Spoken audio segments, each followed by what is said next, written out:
എല്ലാവർക്കും പുതിയൊരു വീഡിയോ ക്ലാസ്സിലേക്ക് സ്വാഗതം. നമ്മൾ ഇന്നോട്ട് നമ്മുടെ +2 ബാച്ചിൻ്റെ സോഷ്യോളജി ക്ലാസ് ആരംഭിക്കുകയാണ്. +2 സോഷ്യോളജിയിലെ ഫസ്റ്റ് ചാപ്റ്ററാണ് ഇൻട്രൊഡ്യൂസിങ് ഇന്ത്യൻ സൊസൈറ്റി, ഇന്ത്യൻ സമൂഹത്തെ പരിചയപ്പെടുത്തൽ.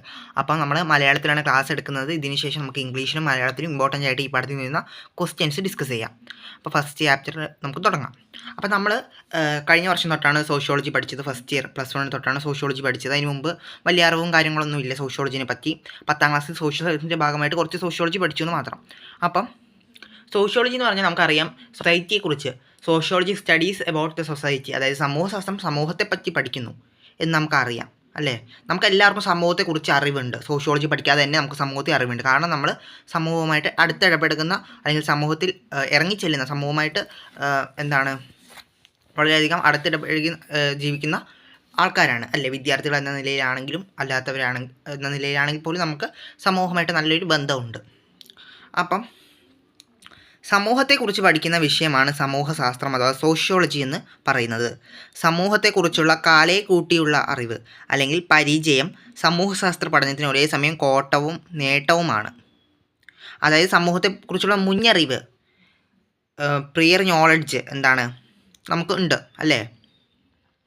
അപ്പം വിദ്യാർത്ഥികൾക്ക് സമൂഹശാസ്ത്രത്തെ ഭയം ഉണ്ടായിരിക്കില്ല എന്നതാണ് ഈ മുന്നറിവിൻ്റെ ഒരു നേട്ടം പറയുന്നത്. സമൂഹശാസ്ത്രം പഠിക്കാൻ അവർക്ക് അതായത് സമൂഹശാസ്ത്രം ബുദ്ധിമുട്ടുള്ള ഒരു വിഷയമായിട്ട് അവർക്ക് തോന്നില്ല. അതേസമയം ഈ മുന്നറിവ് സമൂഹശാസ്ത്രം പഠിക്കുന്നതിന് ഒരു പ്രശ്നമായി തീരാറുണ്ട്. അതെപ്പോഴാണ്? അതാണ് അതിൻ്റെ ഒരു പ്രധാനപ്പെട്ട ഒരു ഇതായിട്ട് വരുന്നത്. അപ്പം സമൂഹശാസ്ത്രം പഠിക്കുന്നതിന് സമൂഹത്തെക്കുറിച്ചുള്ള മുന്നറിവിനെ നമ്മൾ വിസ്മരിക്കണം. സ്മരിക്കുകയല്ല വേണ്ടത്, വിസ്മരിക്കണം. അത്യാവശ്യമാണ്. വാസ്തവത്തിൽ സമൂഹശാസ്ത്ര പഠനത്തിൻ്റെ ആദ്യഘട്ടത്തിൽ വിദ്യാർത്ഥികളുടെ സമൂഹത്തെക്കുറിച്ചുള്ള മുന്നറിവിനെ പുറന്തള്ളുന്നതിനും പ്രാധാന്യം നൽകുന്നുണ്ട്. അതായത് പറയുന്നത് സമൂഹശാസ്ത്രത്തിൽ പഠനത്തിന് മുന്നറിവിന്, അതായത് പ്രയർ നോളജിന് വലിയധികം പ്രാധാന്യമുണ്ടെന്നാണ് പറയുന്നത്. ഓക്കെ, അപ്പോൾ ഈ ഭാഗം ജസ്റ്റ് ഒന്ന് നിങ്ങൾ വായിച്ച് മനസ്സിലാക്കണം. നമുക്ക് ഈ ഭാഗത്ത് നിന്ന് വരുന്ന ക്വസ്റ്റ്യൻസ് എന്തായാലും നമ്മൾ ഡിസ്കസ് ചെയ്യുന്നുണ്ട്. അപ്പോൾ നമുക്ക് ആ ക്വസ്റ്റ്യൻസും കൂടി മനസ്സിലാവും. അപ്പോൾ ഈ ഭാഗം നിങ്ങൾ നന്നായിട്ടൊന്ന് വായിച്ച് മനസ്സിലാക്കി വെക്കണം. ലോകത്തെക്കുറിച്ചുള്ള ജനങ്ങളുടെ വ്യത്യസ്ത വീക്ഷണങ്ങൾ താരതമ്യം ചെയ്യുമ്പോൾ അതിൻ്റെ പൂർണ്ണമായ ചിത്രത്തിൻ്റെ ഒരു ഏകദേശ ധാരണ നമുക്ക് ലഭിക്കുന്നു. മാത്രമല്ല ഓരോ പ്രത്യേക വീക്ഷണവും എന്തൊക്കെയാണ് നമ്മുടെ കാഴ്ചയിൽ നിന്ന് മറച്ചു വെച്ചിട്ടുള്ളതെന്നും ഇതിലൂടെ മനസ്സിലാക്കാൻ കഴിയുന്നു. മറ്റുള്ളവർ നിങ്ങളെ എങ്ങനെ വീക്ഷിക്കുന്നുവെന്ന് സമൂഹശാസ്ത്രം കാണിച്ചു തരുന്നു. പുറമേ നിന്നുകൊണ്ട് സ്വയം വീക്ഷിക്കാനും അത് നിങ്ങളെ പഠിപ്പിക്കുന്നു. ഇതിനെ ആത്മപ്രതിഫലനം അഥവാ പ്രതിഫലനം എന്ന് വിളിക്കുന്നു. സെൽഫ് റിഫ്ലെക്സിവിറ്റി അല്ലെങ്കിൽ റിഫ്ലെക്സിവിറ്റി എന്ന് വിളിക്കുന്നു. സെൽഫ് റിഫ്ലെക്സിവിറ്റി, ആത്മപ്രതിഫലനം നമ്മൾ +1 പഠിച്ചതാണ്. +1 സോഷ്യോളജിയിൽ 5ാമത്തെ ചാപ്റ്ററിൽ പഠിച്ചതാണ് സ്വയം പതനം എന്താണെന്ന് അല്ലേ. അതാണ് ഇവിടെ പറയുന്നത്. മറ്റുള്ളവർ നിങ്ങളെ എങ്ങനെ വീക്ഷിക്കുന്നു എന്ന് സോഷ്യോളജി കാണിച്ചു തരുന്നു. പുറമേ നിന്നുകൊണ്ട് സ്വയം വീക്ഷിക്കാനും അത് നിങ്ങളെ പഠിപ്പിക്കുന്നു. ഇതിനെയാണ് ആത്മപ്രതിഫലനം അഥവാ സ്വയം പ്രതിഫലനം എന്ന് വിളിക്കുന്നത്. ഇത് 2 മാർക്കിനും 1 വേർഡായിട്ടൊക്കെ ചോദിക്കുന്നതാണ്. ഇത് നിങ്ങൾ കാണാപ്പാഠമായിട്ട് മനസ്സിലാക്കി പഠിച്ചു വെക്കണം. ആത്മപ്രതിഫലനം എന്നത് ആത്മപരിശോധന നടത്താനുള്ള കഴിവാണ്. പുറമേക്കുള്ള നിങ്ങളുടെ ദൃഷ്ടിയെ നിങ്ങളിലേക്ക് തന്നെ തിരിക്കാനുള്ള കഴിവാണത്. ചുരുക്കത്തിൽ പ്രതിഫലനം അവനവനിലേക്ക് തന്നെയുള്ള ഒരു തിരിഞ്ഞ നോട്ടമാണ്. ഈ ആത്മപരിശോധന വിമർശനാത്മകമായിരിക്കണം. അതായത് ആത്മപ്രശംസയേക്കാൾ സ്വയം വിമർശനത്തിനാണ് അത് പ്രാധാന്യം നൽകേണ്ടത്. അപ്പം നമ്മളുടെ പോരായ്മകളും നമ്മളുടെ ഈ പ്രത്യേകതകളൊക്കെ തന്നെ നമ്മളിൽ തന്നെ മനസ്സിലാക്കിയെടുക്കുന്ന ഒരു പ്രക്രിയ, അല്ലെങ്കിൽ മറ്റുള്ളവർ നിങ്ങളെ എങ്ങനെ വീക്ഷിക്കുന്നുവെന്ന് നമുക്ക് ഇതിലൂടെ മനസ്സിലാക്കാൻ സാധിക്കുന്നു. അതായത് അവനവനിലേക്ക് തന്നെയുള്ള ഒരു തിരിഞ്ഞു നോട്ടത്തെയാണ് നമ്മൾ ആത്മപ്രതിഫലനം, സ്വയം പ്രതിഫലനം എന്നൊക്കെ വിളിക്കുന്നത്. സെൽഫ് റിഫ്ലെക്സിവിറ്റി എന്നും റിഫ്ലെക്സിവിറ്റി എന്നും ഒക്കെ വിളിക്കാറുണ്ട്.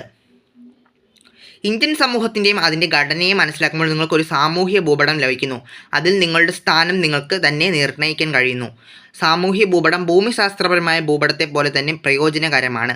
സമൂഹത്തിലെ മറ്റുള്ളവരുമായി ബന്ധപ്പെട്ടുകൊണ്ട് സ്വന്തം സ്ഥാനം നിർണ്ണയിക്കാൻ ഇത് സഹായിക്കുന്നു. അതായത് എന്താണ് പറയുന്നത് ഇവിടെ? സോഷ്യൽ മാപ്പിനെ പറ്റിയാണ് പറയുന്നത് അല്ലേ. സോഷ്യൽ മാപ്പ് എന്ന് പറഞ്ഞാൽ നമുക്ക് ജോഗ്രഫിക്കൽ മാപ്പിനെ പറ്റി അറിയാം. നമുക്ക് ജോഗ്രഫിക്കൽ മാപ്പിലൂടെ ഒരു പ്രത്യേക സ്ഥലത്തെ നമുക്ക് ഐഡൻറ്റിഫൈ ചെയ്യാൻ പറ്റും അല്ലേ. ആ സ്ഥലത്തിൻ്റെ ഒരു പ്രത്യേകതകൾ, ഫീച്ചേഴ്സൊക്കെ നമുക്ക് മനസ്സിലാക്കാൻ പറ്റും ജോഗ്രഫിക്കൽ മാപ്പിലൂടെ. ഭൂമിശാസ്ത്രപരമായ ഭൂപടം നിങ്ങൾ കണ്ടിട്ടുണ്ടാവും അല്ലെ. ഭൂമിശാസ്ത്രപരമായ ഭൂപടം കണ്ടിട്ടുണ്ടാവും. അതിലൂടെ നമുക്ക് മനസ്സിലാക്കാൻ പറ്റും. ഇപ്പോൾ സോഷ്യൽ മാപ്പ് എന്ന് പറയുമ്പോൾ സോഷ്യൽ മാപ്പിലൂടെ നമുക്ക് സമൂഹമായിട്ടുള്ള നമ്മുടെ ബന്ധമാണ് മനസ്സിലാവുന്നത്. അതായത് സമൂഹത്തിൽ നമുക്ക് നമ്മുടെ സ്ഥാനം അതാണ് മനസ്സിലാക്കുന്നത് ഈ സോഷ്യൽ മാപ്പിലൂടെ. അതായത് സമൂഹത്തിൽ മറ്റുള്ളവരുമായുള്ള ബന്ധം നമുക്ക് ഈ സോഷ്യൽ മാപ്പിലൂടെ മനസ്സിലാകുന്നു. അപ്പോൾ സോഷ്യൽ മാപ്പ് എന്താണെന്ന് നിങ്ങൾ നന്നായിട്ട് തന്നെ മനസ്സിലാക്കണം. അതായത് സോഷ്യൽ മാപ്പ് എന്ന് പറയുമ്പം നമ്മുടെ സമൂഹത്തെ മനസ്സിലാക്കുമ്പോൾ നമുക്ക് ലഭിക്കുന്നതാണ് സോഷ്യൽ മാപ്പ് എന്ന് പറയുന്നത്. സോഷ്യൽ മാപ്പിലൂടെ നമുക്ക് മറ്റുള്ളവരുമായിട്ടുള്ള സൊസൈറ്റിയിലെ മറ്റംഗങ്ങളുമായുള്ള ബന്ധം മനസ്സിലാവും. അതാണ് പറയുന്നത്. എന്നാൽ ഭൂമിശാസ്ത്രപരമായ ഭൂപടം നിങ്ങളുടെ പ്രദേശത്തിൻ്റെ സ്ഥാനവും സ്വഭാവമാണ് നിർണ്ണയിക്കുന്നത്. എന്നാൽ സാമൂഹ്യ ഭൂപടം സമൂഹത്തിലുള്ള നിങ്ങളുടെ സ്ഥാനവും ആണ് അടയാളപ്പെടുത്തുന്നത്. അതാണ് പഠിച്ചു വയ്ക്കേണ്ടത്. എന്താണെന്ന് വെച്ചാൽ ജോഗ്രഫിക്കൽ മാപ്പ് എന്താണ്? നമ്മുടെ പ്രദേശത്തിൻ്റെ സ്ഥാനവും സ്വഭാവവും, നമ്മൾ ഏത് സ്ഥലത്താണോ താമസിക്കുന്നത്, ഇന്ത്യയുടെ ഏത് ഭാഗത്താണോ താമസിക്കുന്നത് ആ പ്രദേശം, ഇപ്പോൾ കേരളത്തിൻ്റെ ഫീച്ചേഴ്സ്, മറ്റുള്ള പ്രത്യേകതകൾ, അവിടുത്തെ കാലാവസ്ഥ, അതൊക്കെ കാലാവസ്ഥയല്ല, ആ സ്ഥലത്തിൻ്റെ ഫീച്ചേഴ്സ് നമുക്ക് മനസ്സിലാക്കാൻ, അതിൻ്റെ ഒരു എന്താ പറയുക, എങ്ങനെയാണ് ആ പ്രദേശം സ്ഥിതി ചെയ്യുന്നത്, കുന്നുകളാണോ മലകളാണോ എന്നൊക്കെ മനസ്സിലാക്കാൻ ഭൂമിശാസ്ത്രപരമായ ഭൂപടം നമ്മളെ സഹായിക്കുന്നു. എന്നാൽ സോഷ്യൽ മാപ്പ് സഹായിക്കുന്നത് എന്തിനാണ്?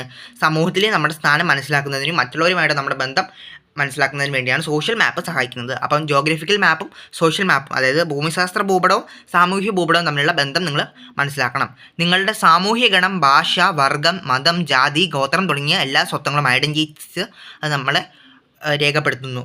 ഇതിൽ നമ്മുടെ സോഷ്യൽ മാപ്പിൽ സാമൂഹ്യ ഗണം എന്താണ്? നമ്മുടെ സാമൂഹിക ഗണവും നമ്മുടെ ഭാഷ, അതായത് നമ്മുടെ എല്ലാ ഐഡൻറ്റിറ്റീസും, നമ്മുടെ സ്വത്വങ്ങളെല്ലാം തന്നെ രേഖപ്പെടുത്താൻ സാമൂഹ്യ ഭൂപടത്തിലൂടെ കഴിയുന്നു. അത് നിങ്ങൾ മനസ്സിലാക്കി വെക്കണം. വ്യത്യസ്ത സാമൂഹ്യ വിഭാഗങ്ങൾക്കിടയിൽ നിങ്ങളുടെയോ അല്ലെങ്കിൽ മറ്റുള്ളവരുടെയോ സ്ഥാനം നിർണ്ണയിക്കാൻ സഹായിക്കുക മാത്രമല്ല സോഷ്യോളജി അഥവാ സമൂഹശാസ്ത്രം ചെയ്യുന്നത്.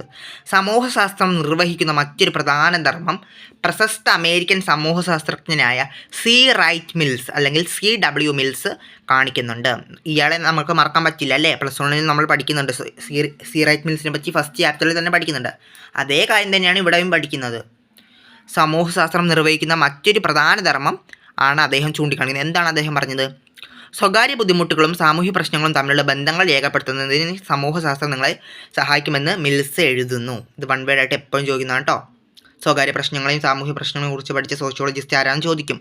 ആരാണ്? നമ്മുടെ സി റൈറ്റ് മിൽസ് ആണ്. സ്വകാര്യ പ്രശ്നം, പേഴ്സണൽ പ്രോബ്ലംസും പിന്നെന്താ സോഷ്യൽ പ്രോബ്ലംസും തമ്മിലുള്ള ബന്ധത്തെ പറ്റിയാണ് അദ്ദേഹം പഠിച്ചത്, സി റൈറ്റ് മിൽസ്. അപ്പം സി റൈറ്റ് മിൽസ് എന്താണ് പറഞ്ഞത്? സ്വകാര്യ ബുദ്ധിമുട്ടുകളും സാമൂഹ്യ പ്രശ്നങ്ങളും തമ്മിലുള്ള ബന്ധങ്ങൾ രേഖപ്പെടുത്തുന്നതിന് സമൂഹശാസ്ത്രം നമ്മളെ സഹായിക്കുമെന്ന് അദ്ദേഹം പറഞ്ഞു.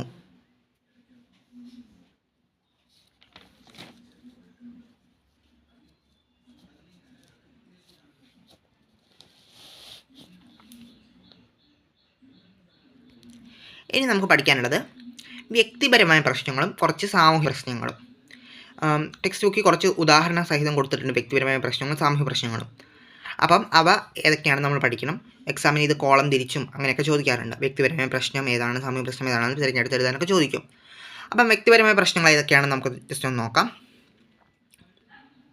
മുതിർന്നവരുടെയോ മറ്റുള്ളവരുടെയോ പെരുമാറ്റത്തോടുള്ള അസംതൃപ്തി, അതായത് വ്യക്തിഗത പെരുമാറ്റത്തിലുള്ള എന്താണ് ബുദ്ധിമുട്ട്, അതാണ് ഫസ്റ്റത്തെ വ്യക്തിപരമായ പ്രശ്നം. അടുത്തത് ഭാവിയെക്കുറിച്ചുള്ള ഉത്കണ്ഠ, അല്ലെങ്കിൽ കിട്ടാൻ പോകുന്ന ജോലി ഏത് തരത്തിലാണെന്നുള്ള വേവലാതി. ഇത് നമുക്ക് എല്ലാവർക്കും തന്നെ ഉള്ളതാണല്ലേ, ഭാവിയെക്കുറിച്ചുള്ള ഉത്കണ്ഠ ഉള്ളതാണ് നമുക്ക് എല്ലാവർക്കും. മൂന്നാമത്തെ പോയിന്റ് ആത്മാഭിമാനത്തെ മുറിവേൽപ്പിക്കുന്ന അല്ലെങ്കിൽ ആത്മവിശ്വാസത്തെ തകർക്കുന്ന സന്ദർഭങ്ങൾ. അത് സ്കൂളിൽ നിന്നും മറ്റു പുറമേ നിന്നൊക്കെ നമുക്ക് ഉണ്ടാവാറുള്ളതാണ്. അടുത്തത് പിരിമുറുക്കവും വേവലാതിയും. എക്സാമൊക്കെ ഉണ്ടാകുമ്പോൾ നമുക്ക് പിരിമുറുക്കവും വേവലാതിയും ടെൻഷനൊക്കെ ഉണ്ടാവാറില്ല. അതൊക്കെ എന്താണ്? വ്യക്തിപരമായ പ്രശ്നങ്ങളാണ്. ഈ സാമൂഹ്യ പ്രശ്നങ്ങൾ എന്തൊക്കെയാണ്? തലമുറകൾ തമ്മിലുള്ള വിടവ്, ജനറേഷൻ ഗ്യാപ്പ്, അതൊരു വലിയ സാമൂഹ്യ പ്രശ്നമാണല്ലേ. അതെന്താണ്?